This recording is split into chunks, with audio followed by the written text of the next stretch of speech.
প্রথমেই যেটা জানাই যে আজকে মহামান্য আদালত অর্থাৎ হাইকোর্ট, পশ্চিমবঙ্গে যে কলকাতা হাইকোর্ট রয়েছে সেখানে আজকে যে সমস্ত চাকরির দুর্নীতির যে রায় হয়েছে সেই রায়ে কিন্তু প্রায় 26,000 যারা চাকরি করতো তারা রীতিমতো শিক্ষক থেকে শুরু করে অনেক গ্রুপেরই 26,000-এর চাকরি আজকে চলে গেছে, 26,000 জনের। তো সেই বিষয়ে আমরা কথা বলে নেবো। আমাদের সঙ্গে উপস্থিত রয়েছেন বিশিষ্ট আইনজীবী কলকাতা হাইকোর্টের। তো প্রথমে তাকে স্বাগত জানাই আমাদের টিভিএনের পক্ষ থেকে। ধন্যবাদ। মূলত ওই 26,000 মানুষের চাকরি চলে গেল, কি হুম। বলবেন এটা রায়টা নিয়ে, কি বলবেন? চাকরি চলে গেল বলাটা ভুল হবে, কারণ এটা প্যানেলটা ক্যান্সেল হয়েছে, এভাবে রিডাইরেকশন দেওয়া হয়েছে যেন আবার একটা ফ্রেশ প্যানেল করে তাদেরকে আবার পুনরায় অ্যাপয়েন্ট করা হোক। আচ্ছা, কিন্তু কেন হলো এমন? এটাতে অনেক রকম রাজনৈতিক অবৈধতা দেখা দিয়েছে, তার জন্য এই রাজনৈতিক বিষয়ে না ঢোকাটাই বেশি আমাদের ভালো হবে, কারণ আইনি আলোচনা যেখানে হয় সেখানে রাজনীতি একটু দূরে রাখাটাই আমাদের কাছে শ্রেয়। দুর্নীতি কি ছিল ওই প্যানেলে? দুর্নীতি ছিল কিনা ছিল না সেটা তো কোর্ট অবজারভেশন দিয়েছে সেটার উপরে। কোর্টের যেটা মেন উদ্দেশ্য ছিল যে যারা চাকরি হারিয়েছে, যে 25,000 প্যানেলটাকে বাতিল করেছে কোর্ট, সেটাতে সেটাতে মোটামুটি যে যাদের চাকরি আজকে চলে গেছে বা বাতিল করেছে যে প্যানেলটাকে, সেই প্যানেলে যারা ছিল, যাদের নাম নথিভুক্ত ছিল, তারা রীতিমতো ওই প্যানেলে যারা আজকে চাকরি হারিয়েছে আগামী দিনে সুপ্রিম কোর্টে যেতে বলা হয়েছে, সর্বোচ্চ আদালত ভারতবর্ষের। তবে এই যারা আজকে চাকরি হারিয়েছে তারা আগামী দিনে কি করবে? অনেকের তো সংসারও নষ্ট হয়ে যেতে পারে বা অনেক রকম ইস্যু হতে পারে। তো এই দুর্নীতি কারা করেছে বা এই দুর্নীতি করার পিছনে যুব সমাজকে ধ্বংসের কারণ বলে আপনি মনে করেন? অবশ্যই এটা সমাজ সমাজ এবং শিক্ষা ব্যবস্থায় একটা খুব খারাপ দিক, যে একটা ইনস্টিটিউশনে যেখানে এডুকেশনাল পারপাসে পুরো ব্যবহার হয়, একটা এডুকেশন সিস্টেমকে তারা নষ্ট করে দেওয়ার পুরো চেষ্টা চলছে এখানে। একটা এডুকেশন সিস্টেমে যখন ইললিগ্যালিটি ঢুকে যায় বা অবৈধতা ঢুকে যায়, তখন সেই এডুকেশন সিস্টেমটা ঠিকঠাকভাবে কোনো সময়তে চলতে পারে না। একটা জিনিস যেটা হচ্ছে যে এই বেকার যুবকগুলোদের মানে সকলের তো দোষ নেই, সকলের তো ওই প্যানেলে যাদের নাম ছিল নথিভুক্ত তারা কি সকলেই দুর্নীতির সঙ্গে আপোষ করেছে, নাকি একটা প্যানেল ক্যান্সেল করতে হয়েছে বলেই সমস্ত চাকরি চলে গেল, বা কাদের কাদের গেল? আপনার কাছে যেটুকু কনসেপ্ট ক্লিয়ার আছে একটু যদি আমাদেরকে বলতেন। প্যানেল যেটা বাদ গিয়েছে আজকে, সেটাতে চাকরি সবার যাবে না কো, আর সবাই দুর্নীতিগ্রস্ত না, কিন্তু সেটা এসএসসি কে ক্লিয়ার করতে হবে। বোর্ড যদি ক্লিয়ার না করে সেটাকে, তাহলে সেটাতে তো সবারই যাবে চাকরি বাদ। আর যদি বোর্ড ক্লিয়ার করে, তাহলে বোর্ডকে তো ডাইরেকশন দেওয়া হয়েছে তারা যেন একটা ফ্রেশ প্রসেস চালু করে আবার রিঅ্যাপয়েন্ট করে সবাই। যাদের আজকে চাকরি চলে গেছে তাদের কি যে বৈধ বেতন ছিল, মাসিক বেতন, সেটা কি ফেরত দিতে হবে? না, সেরকম কোনো ডাইরেকশন দেয়নি, কিন্তু যারা প্যানেলের বাইরে থেকে যারা অ্যাপয়েন্ট হয়েছিল, যাদের নাম প্যানেলে ছিল না, বাইরে থেকে অ্যাপয়েন্ট হয়েছিল এবং ফাঁকা ওএমআর শিট জমা দিয়ে যারা চাকরি পেয়েছিল, তাদেরকে 4 সপ্তাহের মধ্যে টাকা, সমস্ত টাকা যত, মানে তাদের অ্যাপয়েন্টমেন্টের পর থেকে যে টাকাগুলো তারা রেমুনারেশন পেয়েছে, তাদেরকে 4 সপ্তাহের মধ্যে সমস্ত টাকাগুলো ফেরত দিতে বলেছে। আপনি একজন বিশিষ্ট আইনজীবী, ল কি বলছে এখানে?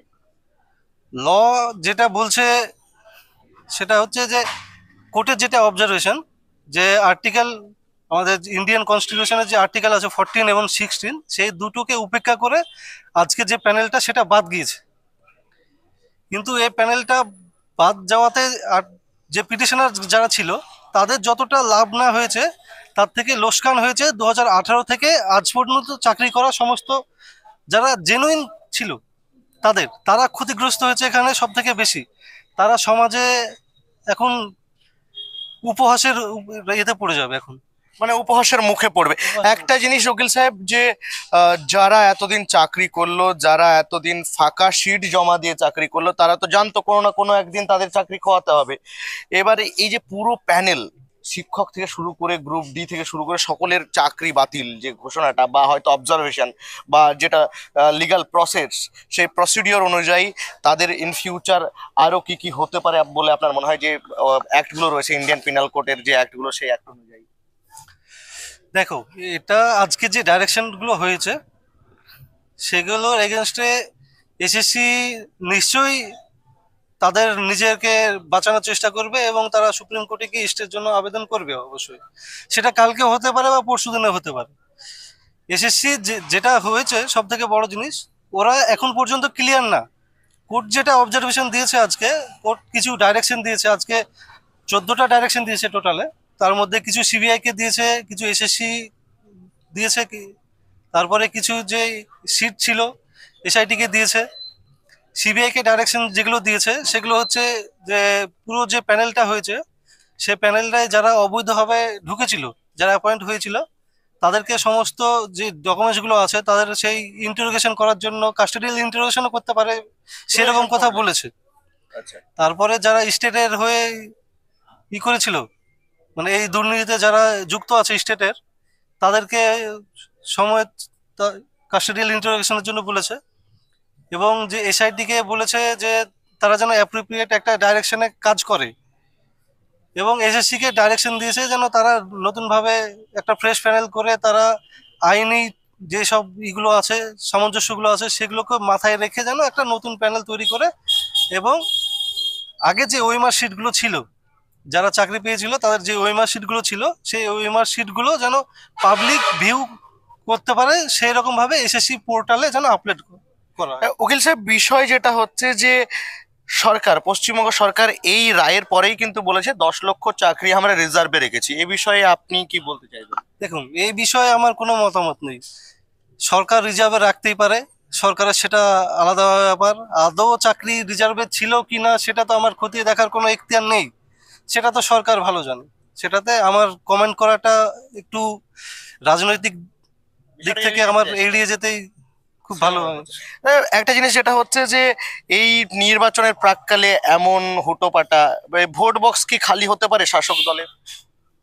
এফেক্ট তো অবশ্যই পড়বে, কারণ 25,000 লোকের চাকরি, 25,000 যুবকের চাকরি যদি চলে যায় এই মুহূর্তে, বা তারা তো দিশাহীন হয়ে পড়বে, দিকহারা হয়ে পড়বে, তাদের তো অবশ্যই এফেক্ট পড়বে ভোটে।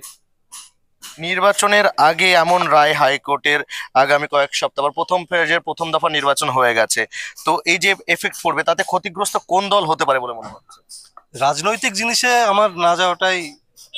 আচ্ছা, সাধারণত যারা আতঙ্কিত হয়ে গেছে, হয়তো এই বুঝি ওই প্যানেলে আমার নাম ছিল, বা ওই পুরো প্যানেলে আমি ছিলাম, বা আমি জয়েন করেছিলাম এই প্যানেল টাইম বা 2016-তে, তো তার যারা আতঙ্কিত হয়ে গেছে তাদের জন্য কোনো সতর্ক বার্তা বা কিছু, তাদের জন্য কোনো নির্দেশ আপনি দেবেন লয়ের দিক থেকে? না, যারা অবৈধতে যারা লিপ্ত ছিল, যারা অবৈধভাবে চাকরি পেয়েছে, তাদের জন্য আমার কোনো সতর্কতা বা কিছু নেই, সহানুভূতিও নেই। যে তারা অবৈধভাবে চাকরি পেয়েছে, তাদের চাকরি বাতিল হয়েছে, সেটা খুব ভালো হয়েছে, আইনের দিক থেকে উপকার হয়েছে, যেসব ইনস্টিটিউশন সত্যি জয় হয়েছে।